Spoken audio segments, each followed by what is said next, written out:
కామారెడ్డిలో మున్సిపల్ ఎన్నికల వేడి మొదలైంది. బీజేపీ జిల్లా కార్యాలయం నిర్వహించిన విలేకరుల సమావేశంలో మాజీ కౌన్సిలర్లు కాంగ్రెస్, బీఆర్ఎస్ పార్టీలపై తీవ్రస్థాయిలో విరుచుకుపడ్డారు.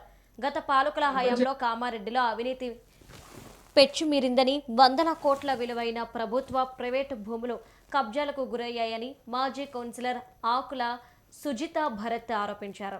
వెంకటరమణారెడ్డి ఎమ్మెల్యే అయ్యాక కబ్జాలు ఆగిపోయాయని, పట్టణంలో అవినీతి రహిత పాలన కోసం మున్సిపల్ ఎన్నికల్లో బీజేపీని గెలిపించాలని ఆమె కోరారు.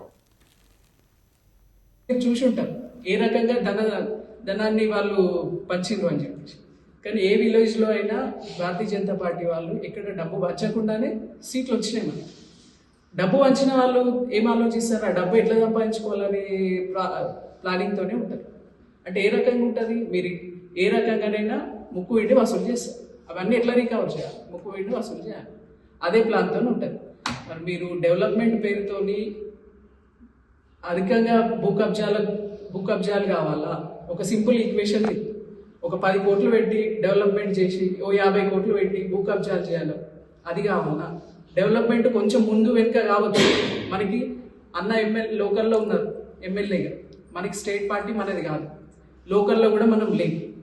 కొన్ని ఇటువంటి మిస్ కనెక్షన్ అన్నట్టు మనకి కనెక్షన్ అనేది క్లియర్గా లేదు. కాబట్టి మనకి లోకల్లో కూడా మన పార్టీ, మున్సిపల్లో మన పార్టీ ఉంటే, భారతీయ జనతా పార్టీ ఉంటే కామారెడ్డి డెవలప్మెంట్ అనేది కొంచెం ఈజీగా అవుతుంది, చాలా ఫాస్ట్గా అవుతుంది.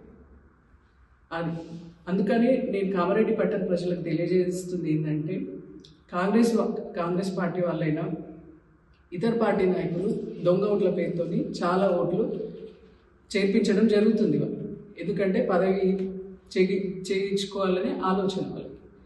అవన్నిటిని పక్కన పెట్టి మీరు ఏ రకంగా భారతీయ జనతా పార్టీ నమ్మి మా ఎమ్మెల్యే గారిని గెలిపించిండ్రు,